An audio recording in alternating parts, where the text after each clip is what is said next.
Vou contar pra vocês a onda que foi quando a minha família descobriu que a minha irmã estava grávida do meu irmão. E sim, eles são irmãos também. Ei, fica aí que tem história nova. Bom, vamos lá. Além de mim, a minha mãe tem mais 3 filhos.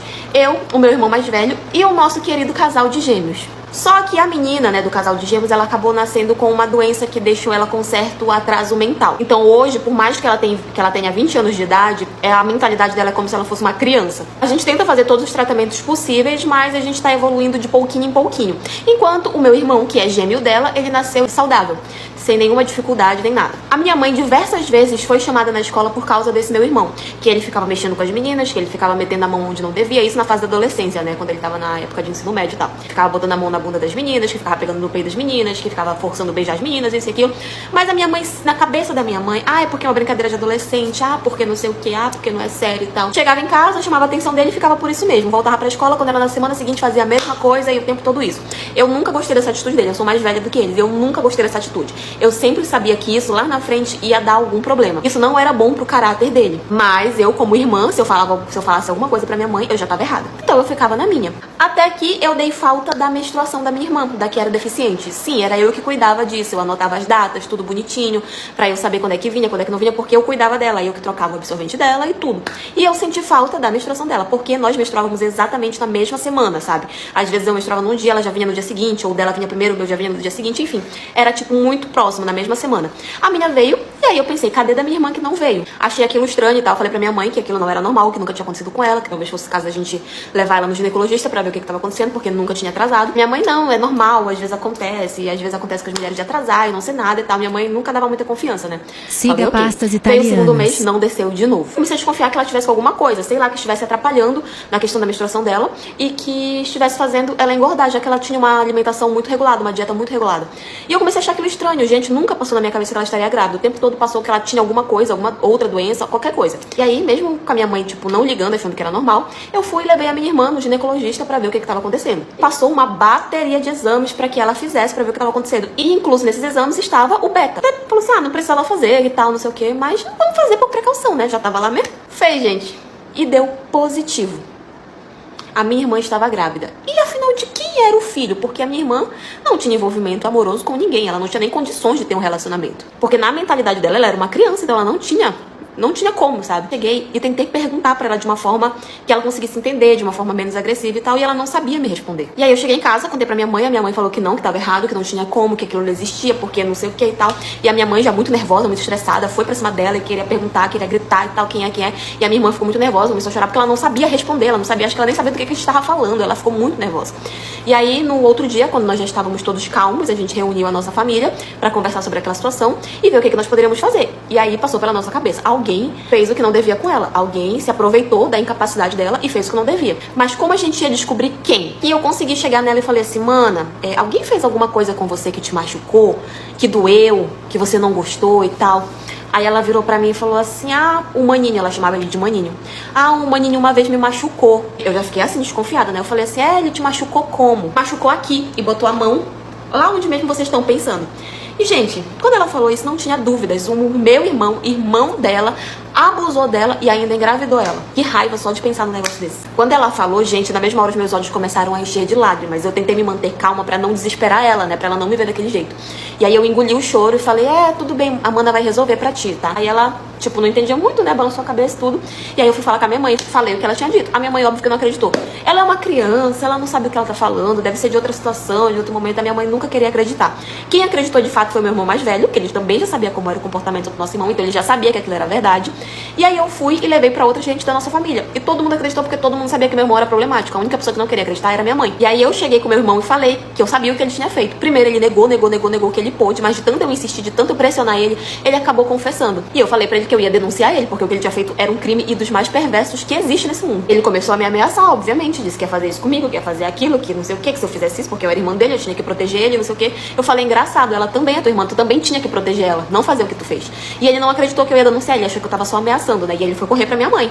A minha mãe, tipo, na hora, chamou a atenção dele, como ela fazia quando ele era adolescente, só fez chamar a atenção dele e ficou por isso mesmo, tipo, nem ligou pro que ele tinha feito. Lá, tá, vamos levar ela pra tirar a criança e vai ficar tudo resolvido.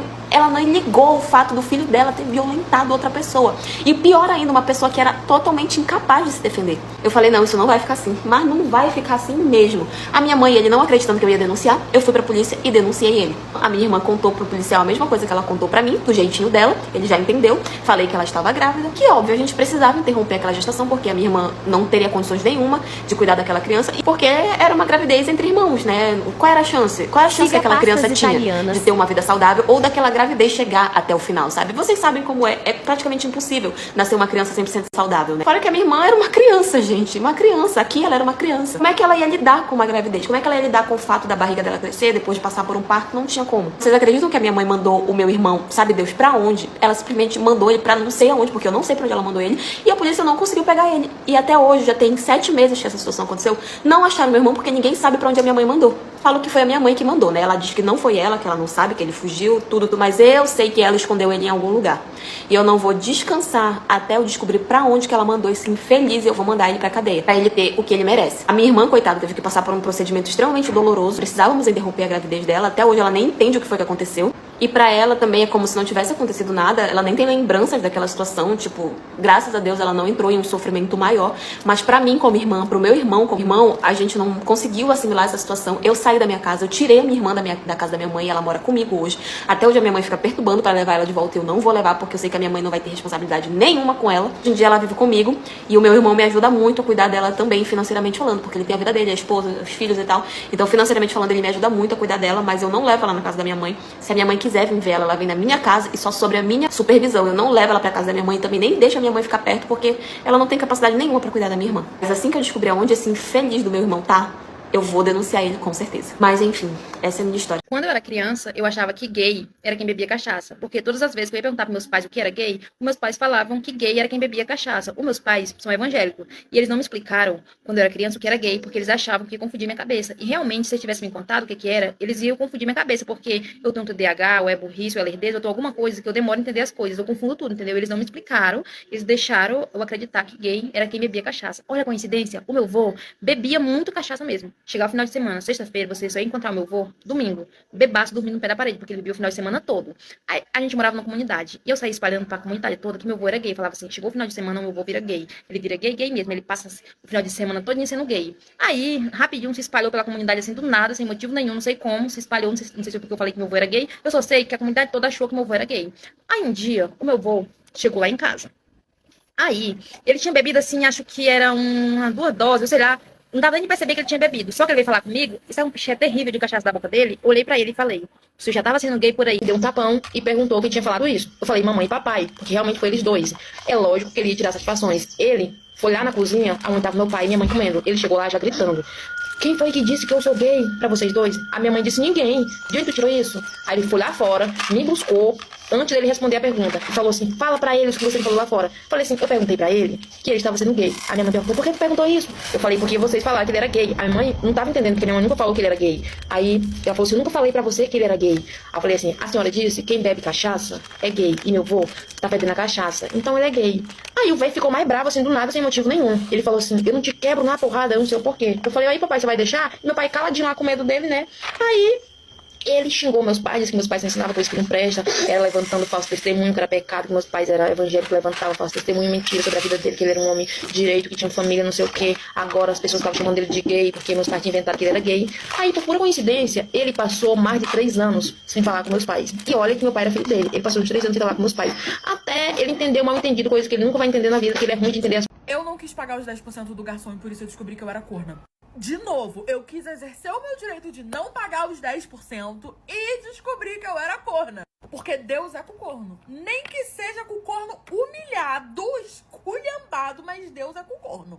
Tinha um barzinho na minha cidade que era muito famoso, sabe? Só que eu era muito caseira, então eu nunca tinha ido nesse barzinho.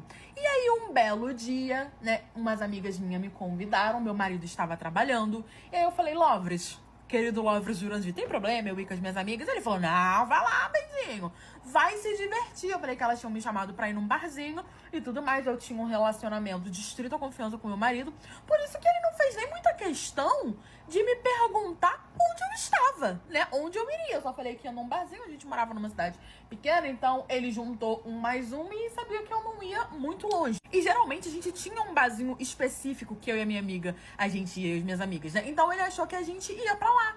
E aí ele não perguntou. Só que nesse barzinho, como eu nunca tinha ido, eu dei a ideia da gente ir nesse querido desse bar. As minhas amigas toparam, meu marido trabalhando, eu me arrumei, era mais ou menos umas 7 horas da noite, meu marido chegava em casa por volta das 11 da noite, ele trabalhava no período da tarde pra noite e eu trabalhava no período da manhã. Então assim, a nossa rotina era incrível. Só que até aí tudo ótimo, porque o casamento ele tudo suporta, ele tudo crê, ele, né, todas as bênçãos possíveis. Mas quando o padre fala isso, galera, ele tá falando de saúde, de dificuldade financeira. Ele não tá falando de tomação de chifre de 2 em 2 até da ímpar. De coça. Ele não tá falando disso, sabe? As pessoas confundem. Aí, tranquilo. Me arrumei, linda e pimponha. Fui com as minhas amigas. Nós chegamos no bar. O bar estava lotado. Tivemos que esperar um pouquinho pra gente conseguir uma mesa. Conseguimos, entramos e estávamos ali aproveitando a nossa noite. Eu tinha recebido uma promoção no meu trabalho. E aí eu falei pras minhas amigas, eu quero comemorar. Deixa que por hoje vai ser por minha conta. Elas falaram que tudo bem, foi eu e umas 3 amigas minhas. E a gente bebendo biritinha, dessa biritinha, não sei o que, come isso, come aquilo e tal. Chegou a conta, né? A gente foi pagar, chegou a conta. A conta de todo mundo deu mais ou menos uns R$500, o que eu já sabia que ia dar. E quando eu iria pagar a conta de todo mundo, eu não quis pagar os 10%. E aí eu falei,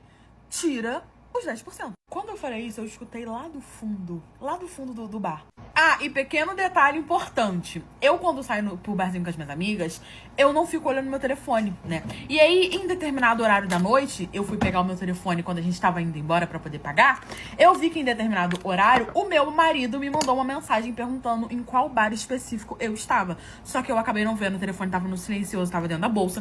E ele me mandou várias mensagens falando assim, se você estiver em tal bar, vai embora agora, que não sei o quê. Só que assim, gente, eu não vi. E quando eu vi, eu já tava pagando pra ir embora, eu achei aquilo estranho e respondi ele assim, calma, cara, a gente já tá indo embora, desculpa, só vi sua mensagem agora, o que foi que você tá surtando aí, que não sei o que tá acontecendo. Porque eu achei estranho, seria uma coisa que eu ia investigar. Só que aí, tipo assim, eu respondi isso e a gente chamou a mocinha que tava atendendo a gente pra poder pagar a conta. E aí, ela me veio, a conta deu 500 e pouco, gente, os 10% ia dar 50 e poucos reais. Eu falei, cara, já tô pagando tudo, eu não vou pagar os 10%. E aí eu falei pra mocinha, tira os 10%. Só que, tipo assim, eu falei na maior simplicidade do mundo, humildade, né? Eu falei, moça, a senhora pode tirar os 10%, por favor? Porque eu vou pagar a conta sozinha e eu não quero pagar os 10%, senão vai ficar, poxa, muito mais caro, não sei o que e tal. E aí ela falou, não, tudo bem. Gente, juro por Deus, o bar tava lotado. A implicância foi tanto que a dona do barzinho escutou eu falando que eu não ia pagar os 10%. E aí aquela querida gritou lá do fundo do bar pra cidade inteira escutar. Eu sabia que essa mão de vaca não ia pagar os 10%. Gente, na hora que ela falou isso, eu levantei, porque aí também ela tá achando que ela vai ficar me humilhando, me chamando de pobre na minha cara. Eu sei que eu sou pobre, eu sei que eu sou lascada, mas ela não ia ficar me humilhando, não. Aí eu gritei e falei assim, o que a senhora falou? A senhora me chamou de mão de vaca, assim, tipo assim, senhora chamando ela com respeito, né? Porque ela tinha basicamente a minha idade. Pois ela não bateu no balcão assim, ó. E veio, meu amor, na minha mesa. Como se a humilhação já não estivesse o suficiente, ela fez questão de vir na minha mesa, falando que ela sabia que eu não ia pagar porque eu era uma mão de vaca, que a menina tinha me atendido super bem, que eu tinha que pagar, e eu falei pra ela que a atendente dela, a garçonete dela me tratar bem faz parte do trabalho dela, que eu não ia pagar, que eu gastei muito lá e que isso não era um motivo, tentando explicar, sabe, gente? Eu ainda tava na gentileza tentando explicar. Aí pra dar o checkmate, na minha cara, ela virou e falou bem assim, também, né? É muito abuso meu querer que você pague os 10%, porque eu já fico com o seu marido. Eu ainda querer seus 10% realmente é pedir demais. Na hora que ela falou isso, a minha cara ficou rosa chiclete. A minha cara ficou dessa com aqui, ó. Eu já olhei pra cara dela e falei, o que a senhora falou? O que a senhora falou? Gente, na hora que ela falou isso, o tamanho do desespero do meu marido por eu estar lá tava tão grande que assim que ela falou, ele estava chegando, o carro dele parou na porta do bar. E aí ela gritando aquela muvuca, não sei o que. Ele entrou, eu falei, que bom que você chegou. Porque a querida aqui tá dizendo que ela é sua amante. Só que assim, gente, eu não precisei nem muito assim da confirmação dele, porque ele começou a chamar ela de louca, falando que nem conhecia ela, mas aí a gente junta um mais um. Ele me mandou aquela mensagem super suspeita, super preocupado de eu estar lá. A outra veio cheia de implicância comigo, escutou que eu não ia pagar os 10% lá do final do toba, veio me humilhar. Então eu já tava sabendo, eu só queria ver aquela questão assim, eu posso te explicar? Então explica, eu queria ver a humilhação deles. Ela falou, não, mas ele não vai precisar te explicar, não. Ela pegou o telefone dela, que ela era uma mulher solteira, e mostrou uma foto dos dois na cama. Na frente do bairro de todo mundo. Aí eu e a cidade toda descobrimos que eu era corna. Eu, saí de lá humilhada. Falei, olha, eu não vou nem pagar a conta não. Pode deixar aí que ele paga, cobre dele. Saí eu e as minhas amigas estavam em choques. Peguei as minhas coisas na minha casa, fui pra casa das minhas amigas. Me separei. Isso ocorreu há 2 anos, só que agora adivinha quem está casada e adivinha o marido de quem que tá me dando mole. Eu expulsei a minha sogra pelos cabelos do hospital. Será que eu tô errado? O que você faria no meu lugar? Eu sou casada com meu marido, já vai fazer 7 anos, e recentemente nós tivemos o nosso primeiro filho. A minha sogra, claro, sempre aquela mulher super intrometida, mas graças a Deus meu marido sempre colocou ela no lugar dela, e nunca foi uma coisa que atrapalhou o nosso relacionamento, porque como eles dois já eram pessoas assim muito distantes uma da outra, né? Meu marido saiu da casa dela quando ele tinha 18 anos, porque nem ele mesmo aguentava ela. Então ele já tem um relacionamento meio distante, e eu e ela a gente teve pouco contato assim durante a vida, de eu ir na casa dela, era realmente só em datas comemorativas. E como ele já sabia a mãe que tinha, então o nosso relacionamento foi fácil de seguir, porque ele nunca deixou ela atrapalhar. Só que as coisas deram uma piorada quando o nosso filho nasceu. Porque ela queria estar o tempo todo perto, ela queria estar dando pitaco, ela queria ajudar a criar, queria ajudar a cuidar, porque era o primeiro neto dela, ela tinha que estar perto, tudo. E eu sempre dando um chega pra lá nela.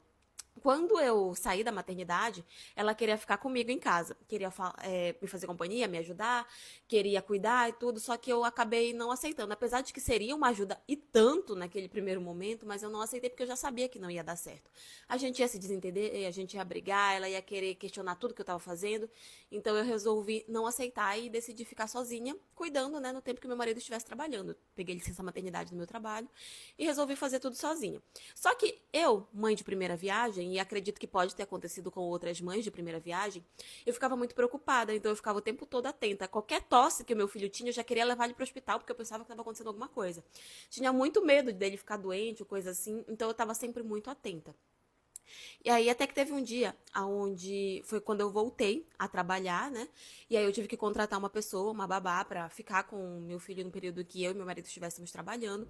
E aí eu já tinha uma pessoa que eu já conhecia de muitos anos, sabe? Que confiava muito. E chamei, perguntei se ela queria trabalhar de babá pra mim, ela aceitou e assim foi. E aí teve um dia onde o meu filho ele acordou meio enjoadinho, sabe? Ele tava meio pra lá, meio pra cá. A gente sente quando o nosso filho ele não tá 100% normal. Mas até então não tinha nada. Até então ele só tava meio enjoado assim mesmo, não queria mamar, tava meio assim. E nesse dia em específico eu tinha um negócio muito importante no trabalho que eu não tinha como faltar. E aí foi que eu falei pra menina, né, pra moça que eu tinha contratado pra ser babá. Falei, olha, fica de olho nele. Se de repente você sentir que qualquer coisa diferente, você me avisa de imediato. Ela, não, tudo bem, não se preocupa. E nisso eu fui trabalhar. Quando eu cheguei lá no trabalho, eu acabei entrando numa reunião e aí eu botei meu celular no silencioso, né? Porque eu ia fazer uma apresentação e botei na bolsa. E aí tá, fiz a apresentação tudo, até que quando eu saí, essa reunião ela demorou mais ou menos umas 2 horas de tempo. Quando eu saí, eu peguei o celular e eu vi que tinha várias ligações perdidas da babá do meu filho. E aí eu comecei a me desesperar, né? Peguei o telefone e retornei na mesma hora. E aí ela falou que ele tinha pegado uma febre, que do nada ele tinha ficado com uma febre muito alta, ele estava tossindo muito, e aí ela tinha levado ele para o hospital. Meu filho, graças a Deus, ele sempre teve plano de saúde, ela tinha ido para lá com ele, me avisou que já estava para lá, que era para eu ir para lá. E aí eu fui. Quando eu cheguei lá, o meu marido já estava lá, porque ela avisou eu e ele, né? E meu marido já estava lá. E o meu filho estava sendo atendido pelo médico. E aí, como eu falei, mãe de primeira viagem, né? Eu estava totalmente desesperada, estava com medo do que podia acontecer, eu estava nervosa, eu estava chorando, porque a gente fica logo com medo, a gente pensa logo o pior. E aí não demorou muito, quem chega no hospital? A minha sogra. Quando ela chegou, eu fiquei, quem foi que avisou essa mulher, né? E aí foi que meu marido falou que eles estavam juntos, que ele tinha ido na casa dela levar umas compras que ela tinha pedido, e foi bem na hora que a menina, que a babá ligou pra ele, e aí ele tava com ela acabou escutando e seguiu ele no carro. Aí, ok. Nisso ela começou. Onde é que tu tava quando teu filho tava passando mal? Porque tu que tem que reparar, não sei o quê. Ela começou a falar várias coisas pelo fato de eu ter ido trabalhar. Até que o médico veio, né, e falou que o meu filho estava com suspeita de pneumonia, que eles iam fazer mais exames e que ele estava com suspeita de pneumonia. E aí, gente, eu já presenciei muitas crianças morrerem por conta disso, sabe? Então, eu me desesperei muito no momento que ele falou que era uma suspeita de pneumonia. Me desesperei, sabe? Eu fiquei totalmente transtornada. E nisso a minha sogra começou a falar que a culpa era minha, que eu não sabia cuidar do meu filho, que se meu filho tinha pegado aquilo porque alguma coisa de errado eu tinha feito, porque eu não servia para ser mãe, que ela ia entrar... Vocês acreditam que ela falou que ela ia entrar na justiça para pedir a guarda do meu filho porque eu não servia para cuidar dele da forma correta? Quando ela falou isso, eu simplesmente perdi totalmente a razão, perdi totalmente o controle, puxei ela pelos cabelos e saí arrastando ela para fora do hospital. Parte 2. Gente, nós já estávamos num momento onde estava tudo muito delicado, estava todo mundo preocupado, nós estávamos com medo e tudo. E a mulher, em vez de calar a boca dela, ou pelo menos dar só apoio, ela começa a falar que a culpa é minha, que eu não servia para ser mãe, mas o que mais me irritou foi ela dizer que ia entrar na justiça para pegar a guarda do meu filho, porque eu não sabia cuidar, porque eu não servia para ser mãe. Ali eu perdi totalmente a minha razão, perdi totalmente o controle. E acabei puxando ela pelo cabelo e mandando ela embora, que era pra ela ir embora dali, que ela não tinha nada pra fazer ali, que eu não queria ela ali, e fui arrastando ela pra fora do hospital pelo cabelo. E aí, claro, meu marido, as outras pessoas que estavam perto, foram pra tentar apartar a nossa briga, mas eu não sei de onde que eu tirei tanta força que não tinha quem me tirasse de cima daquela mulher. E ela gritando, me chamando de maluca, me chamando de doida e tudo. Até que eu cheguei lá fora com ela e gritei, comecei a gritar mandando ela embora, que ela não tinha nada pra fazer ali, que eu não queria ela ali. E aí meu marido ficou falando que era pra ela ir embora, que ele também não queria ela lá, que ela tava exagerando. E aí ela disse que ela ia, ela começou a chorar, né? Ai, porque eu só tô preocupada com meu neto, não sei o quê. Começou a se fazer de vítima e foi embora, dizendo que ia me processar pela agressão. Mas, sinceramente, eu não tava nem aí. E aí voltamos pra dentro do hospital, eu tava muito nervosa, a gente tiveram que me dar calmante, foi assim, um caos. Enfim, resumindo pra vocês, meu filho tava assim com pneumonia, saiu, né, os exames, ele estava com pneumonia, mas graças a Deus ele recebeu todo o tratamento, a gente cuidou direitinho, e ele pôde voltar para casa. A minha sogra passou dias me ameaçando, dizendo que ia me denunciar, e o meu marido falou para ela que se ela fizesse isso, se ela entrasse com um processo contra mim, que era para ela nunca mais contar com ele para nada, que ela nunca mais ia nem ver ele na vida dela. E aí ela não fez. Eu acho que ela só não fez justamente por causa dele. Mas, tipo, gente, sabe, tem pessoas que vêm para infernizar a nossa vida, né? Tem pessoas que vêm para atrasar e perturbar a nossa vida. Hoje em dia, eu e ela, a gente já não tinha muito contato. A gente tem menos ainda. Às vezes ela manda uma mensagem, ela diz que quer ver o neto. Eu falo que ela pode vir, mas ela só vai ver se for comigo, na minha presença. Aqui de casa ela não vai levar ele, que ele também não vai pra casa dela. Enquanto pelo menos ele não soubesse defender. E aí, de vez em quando ela vem, ela traz uma coisinha, um mimo, tenta puxar assunto comigo, mas eu não dou muita confiança, porque pra mim ela ultrapassou todos os limites. Mas, enfim, essa é a história de hoje. O meu marido saiu um dia de domingo para pescar e nunca mais voltou para casa. E apesar das buscas, a gente nunca conseguiu encontrar ele ou o corpo. Então a gente pensou que eles tinham ido de arrasta. E 5 anos após o desaparecimento do meu marido, eu recebi um vídeo do meu irmão. Eu estava casada há 10 anos com meu marido. E assim, eu nunca descobri nada. Meu marido realmente era um marido exemplar. Ele estava o tempo todo comigo. E aos domingos, ele tinha mania de sair para pescar com os amigos. E era tudo certo, já era de rotina. E um domingo em questão, ele marcou com os amigos. Eu vi ele mandando mensagem. Ele saiu para pescar logo cedo. Só que quando chegou a hora do meu marido voltar para casa, por volta de 7h30 da noite, ele não chegou. E eu comecei a ficar desesperada, mandei mensagem pros amigos, liguei. Os amigos me falaram que ele nunca chegou na pescaria, ou que quando os amigos chegou lá, ele não estava mais, que achou que ele tinha voltado para casa. E eles deixaram pra lá. E não, meu marido, ele foi, levou todos os equipamentos dele. E como ele era o primeiro a chegar, já era pra ele estar lá quando os amigos chegou. E eu liguei pra todos os amigos, liguei pras esposas. E me falaram a mesma coisa, que meu marido não estava lá, que ele não apareceu. Gente, eu comecei a ficar desesperada. Eu fui até a delegacia, começaram as buscas. E no local da pesca, acharam o carro do meu marido entre uns matos que tinha escondido.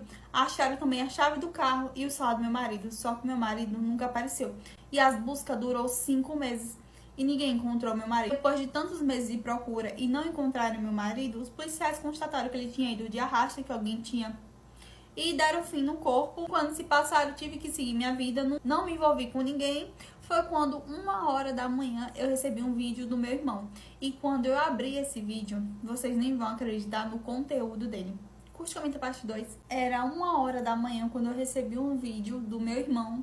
E quando eu abri o vídeo, era simplesmente o meu marido desaparecido há 5 anos, onde todo mundo pensou que ele tinha ido de arrasta. No vídeo ele estava sorrindo, muito feliz em um restaurante, com a mão no ombro de uma moça que claramente era a mulher ou a namorada dele.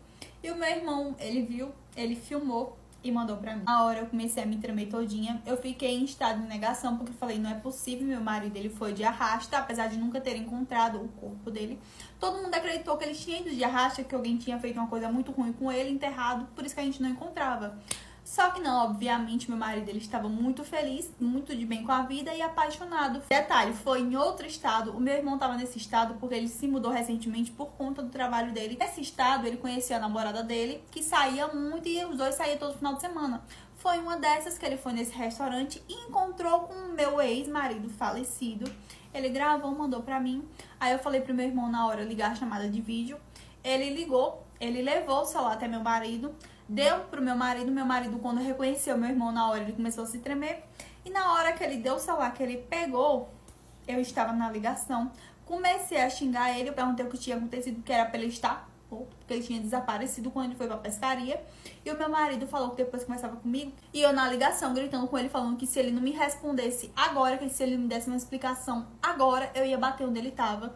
Foi quando ele saiu de onde ele tava, ele começou a me explicar no telefone, não sei pra onde ele foi lá pro final com meu irmão.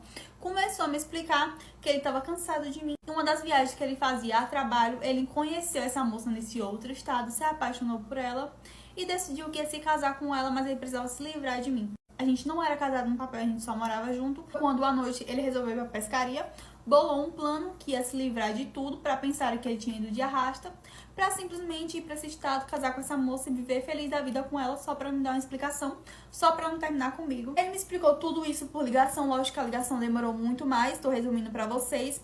Mas basicamente foi isso que meu marido fez. Meu irmão na hora se estressou, deu uns 3 murros nele, contou pra mulher com que ele estava que tudo que ele tinha feito comigo. A mulher deu outro tapa na cara dele, falou que ele não valia nada, que ele era um vagabundo. Eu acho que terminaram, só sei que meu irmão se vingou por mim. E eu, depois disso, o luto acabou. Contei pra família dele tudo que tinha acontecido. Detalhe, até a família pensou que ele também tinha ido de arrasta, porque ele não deu sinal de vida pra ninguém. A família dele inteira ficou revoltada com ele. Quando ele voltou, ninguém quis saber, porque ele praticamente forjou a própria morte. Ele me procurou, eu não quis saber. E hoje tô aí, tô muito bem, casada, feliz, com 2 filhos. E com certeza, esse desaparecimento do meu marido foi a melhor coisa da minha vida. Eu fui demitida porque roubaram a loja que eu trabalhava, não levaram o meu celular e a minha gerente achou que por conta disso eu estava envolvida. Veja bem, eu trabalhei numa loja de calçados no centro da minha cidade. Só que essa loja que eu trabalhava, ela ficava na última rua. E a última rua, ela não era muito movimentada, era uma rua mais tranquila. Até que um certo dia, tava todo mundo na loja, nós éramos em 3 vendedoras e a gerente, e eu sempre saía para almoçar a 1h da tarde. E lá funcionava assim, saía para almoçar uma de cada vez, não podia sair de 2 em 2, tinha que ser uma por cada vez. Então eu saí pro meu almoço e, como de costume, eu sempre comia na loja, esquentei a minha marmita, sentei para almoçar, coloquei o meu fone, a minha música lá no alto, e enquanto eu almoçava, eu tava ali mexendo no celular. Quando do nada as meninas começaram a entrar lá pro fundo, uma chorando, a outra passando mal. E quando eu fui perguntar o que estava acontecendo, a gerente já veio pra cima de mim gritando comigo. E enquanto ela gritava, ela perguntava o que eu estava fazendo, que eu não vi a loja ser roubada. Como se eu fosse fazer muita coisa, né, se eu tivesse visto. E ali eu respondi pra ela que eu não vi nada, porque eu tava almoçando ali, prestando bem atenção no celular e com a música no alto, então eu não vi nada. Nisso a dona chegou, ela começou a perguntar ali o que tinha acontecido, como foi, e eu ali, sem saber de nada. Foi então que a dona fechou a loja mais cedo, ela falou pra todo mundo ir embora, pra descansar do susto, né? Tá bom, fomos embora. E no dia seguinte, eu voltei para o meu trabalho. E assim que eu pisei os meus pés na loja, a gerente me chamou na sala dela. E assim que eu sentei na cadeira, nem deu tempo, ela já olhou para mim e falou que eu estava sendo demitida. Eu, sem entender nada, perguntei para ela o motivo, porque, né, não passava nada. Sabe o que é nada? Nada pela minha cabeça, porque não tinha acontecido nada. E quando ela me falou o motivo, eu comecei a rir. Ela falou assim, então, é que foi tudo muito estranho, é estranho a loja ser assaltada bem na hora que você estava almoçando, levou o celular de todo mundo e não levou o seu. E ela falou que isso deixou ela muito intrigada, que ela estava muito incomodada e que por isso ela preferia cortar a ligação. Perguntei se ela poderia provar o que ela estava falando, ela disse que não, que ela somente seguiu a intuição dela mesmo, só que mal sabia ela que eu estava gravando. E eu gravei tudo e entrei com o processo. Agora é só aguardar. Vamos ver aí no que vai dar. Mas no meio de todo esse rolê, de toda essa confusão, eu queria muito, muito saber o porquê que não levaram meu celular. Porque eu não vi nada. Gente, nada. Sabe o que é nada? Eu tava ali de boa, comendo, mexendo no celular. Eu realmente não vi nada. A minha prima fingiu ter sido abusada pra ter direito ao aborto, porque ela não podia contar pra ninguém quem era o pai do filho dela. E quando vocês descobrirem, vocês vão ficar em choque, porque a família inteira ficou. Minha prima tem 16 anos e a gente tem a mesma idade, a gente é a melhor amiga desde pequena. Sempre fizemos tudo juntos, até mesmo porque a mãe dela, além de ser irmã da minha mãe, elas ainda eram melhores amigas também. A gente foi criada sempre muito próximas. Lembro que quando a gente tinha 10, 11 anos, a gente começou a conversar sobre meninos. Nessa época ela conversava bastante comigo sobre isso. Depois de um certo tempo, ela começou a travar e não falava mais nada. Todos os meninos que eu falava que eu achava bonito, ela dizia que não. E ela começou, foi bem nessa época aí, entre os 12 e 13 anos, que ela começou a ficar muito estranha. A minha prima, ela tem um padrasto, porque a minha tia casou novamente, e ela tem 2 irmãos, e eu sou filha única. Essa amizade continuou, apesar que eu achava ela sempre muito estranha. Ela não conversava mais sobre garotos, como a gente sempre conversou. Todas as vezes que eu falava pra ela que tinha um garoto querendo ficar com ela ou tal, na época a gente já tinha lá pra uns 13 anos, 13 pra 14, ela dizia que não estava interessada. Foi bem nessa época daí que eu comecei a suspeitar que ela pudesse gostar de mulher. E comecei a perguntar pra ela, e comecei a falar que se ela gostasse de mulher, ela podia falar pra mim, que a gente era melhor amiga, que eu não queria contar pra ninguém. Ela sempre falando que ela não gostava de mulher, mas tudo bem, a nossa amizade seguiu intacta. Quando nós fizemos 16 anos, um certo dia normal, nessa época ela tava muito estranha, gente, muito estranha. A gente tava próxima, tava grudada, mas ela tinha passado uma semana muito, muito ruim. Ela chorava por diversas vezes dentro do quarto. Eu sempre que perguntava ela o que tava acontecendo, ela dizia que era problema com o padrasto. O padrasto dela era chato, que o padrasto não sei o que o padrasto não sei o que lá. Eu realmente achava que era só isso. Nessa semana em questão, ela tinha tido uma semana muito ruim. Até em tirar a própria vida, ela chegou a comentar. E falou pra mim que ela tinha feito algo muito horrível, que se a mãe dela descobrisse, no caso a minha tia descobrisse, que ia dar um bololô danado. E eu, como sou assim, sabe, pergunto logo na cara, eu perguntei pra ela se ela tinha algum tipo de envolvimento com o padrasto dela. E se o padrasto dela tinha feito alguma coisa com ela, ela disse que não, que Deus me livre, que não, que nunca tinha acontecido nada. De fato, não tinha realmente nada a ver com o padrasto dela. A gente seguiu por aquela semana, até que uma certa noite a minha tia me ligou, era por volta de umas 11 da noite, perguntando se ela tava na minha casa, sendo que a minha prima não tinha costume de sair à noite. Então a minha tia ficou muito preocupada, porque ela não falou que ia lugar nenhum, ela não pediu, ela não falou nada, simplesmente saiu. Eu falei que ela não tava na minha casa. Enquanto eu ainda estava no telefone com a minha prima entrou dentro de casa toda amassada, rasgada, roupa rasgada, machucada, descabelada, chorando e falando que tinha sido abusada. Minha tia perguntou o que ela estava fazendo na rua e ela disse que tinha ido tomar um ar. Porque ela nunca tinha feito isso e minha tia nem deixava ela sair essa hora. Ela falou que foi abusada bem quase na esquina de casa, que tinha um matagal. Ela começou a contar lá a versão dela, que o cara tinha puxado ela, jogado ela pro matagal, não sei o que, chorou. Minha tia foi pra delegacia, fez tudo que tinha que fazer e ela não aceitou que colhesse lá o negócio lá que tinha que colher, ela não aceitou. Enfim, semanas depois descobrimos que ela estava grávida. Aí foi aquele choque pra família inteira, grávida do abusador. Parte 2. Algumas semanas depois descobrimos que ela estava grávida, o que foi um choque, porque pra nós ela estaria grávida do abusador. E quando a gente descobriu que ela estava grávida, ela tentou tirar a vida algumas vezes. Por fim, ela já não estava mais podendo ficar sozinha, porque toda vez que ela ficava sozinha, ela tentava fazer alguma besteira contra ela mesma. Ela começou a tomar remédios, né? Foi no médico, o médico passou uns remédios lá pra ela. E a minha tia entrou com toda a papelada e os processos pra ter direito a tirar a criança. Assim, sempre que a minha tia precisava sair, ela ficava com os irmãos dela, que era mais velho do que ela. Os irmãos dela eram gêmeos, então os dois tinham 19 anos. Ou então ela ficava com o padrasto, então ela ficava com a minha mãe, que a minha mãe às vezes ia pra lá pra poder ficar com ela, pra ela não ficar sozinha. Até que houve um dia que acontece, né, na vida de todo mundo, uma correria, todo mundo precisando trabalhar, não tinha quem ficasse com ela, podia deixar ela sozinha, porque toda vez que deixava sozinha ela tentava alguma besteira. Só que os irmãos dela, um tava trabalhando e o outro não. Esse que tava trabalhando, ele não tinha muita disponibilidade, o outro não estava trabalhando, tinha um pouco mais. Mas ele tinha falado pra minha tia, pra minha mãe, que ele tinha um compromisso, ele ia ficar com ela até uma certa hora e depois dessa hora minha mãe ia pra lá. E ficou combinado, a minha mãe foi, só que a minha mãe chegou bem antes do horário que ela deveria chegar, mais de uma hora antes, e eu fui junto com a minha mãe. Quando nós chegamos, como a gente já tinha intimidade, já ficava lá com ela quase toda semana, a gente já chegou e foi entrando direto, e a porta tava encostada. Assim que a gente passou da cozinha e chegamos na sala, nós achamos ela e o irmão dela, assim, minha mãe ficou em choque. O que tá acontecendo aqui? Minha mãe andava de um lado pro outro, ela começou a ficar nervosa, a gente começou a se tremer inteira, ligou pra minha tia e minha prima implorando, não liga não, tia, não liga não, a gente começou a chorar, e meu primo também falando, não liga não, tia. Minha prima também começou a se tremer inteira, teve um sangramento, acabou perdendo o bebê, aí gente, no meio dessa confusão inteira, depois que ela veio pra casa, já tinha, né, perdeu o bebê, aí foi hospitalizada, ela veio pra casa, minha tia deu uma peia nela, encostou ela no canto, deu uma peia nela, ela contar toda a verdade, ela contou que estava grávida do irmão dela, que eles estavam mantendo um caso já há 1 ano dentro de casa e ninguém sabia. Quando ela acabou engravidando dele, ela ficou desesperada, morrendo de medo de alguém descobrir. Então a cabeça dela acabou pensando nisso daí, que era melhor falar que tinha sido abusada. Ela chegou a comentar comigo que ela preferia realmente, que ela queria mesmo tirar a vida dela, que ela preferia realmente tirar a vida do que ter que contar a verdade pra família. Minha tia deu uma peia no outro filho dela também, né? No menino, no meu primo. Mandou ele pra morar com o pai. O bebê já tinha perdido mesmo, no meio dessa confusão toda, porque, gente, foi... Você não tem noção. Confusão que foi dentro de casa. E até hoje, assim, minha tia não deixa eles ter contato de jeito nenhum, sabe? Assim, também não procurou um tratamento psicológico, não procurou uma ajuda, não procurou nada. Só afastou os dois, botou um pra cada lado e tá todo mundo fingindo hoje. Um ano, né? Que já se passou toda essa história. Hoje tá todo mundo fingindo que nada aconteceu. Continua do mesmo jeito. Só tá ele morando com o pai e ela morando com a minha tia normal. Gente, eu questionei ela por que ela não me contou nada, se a gente era melhor amiga. Ela disse que ela tinha muito medo e vergonha também de me contar. Mas até hoje eu pergunto pra ela, né, se eles ainda se veem, se eles têm algum tipo de contato. E ela fala que não. Não sei se dá pra confiar, né, já que da outra vez ela não me contou.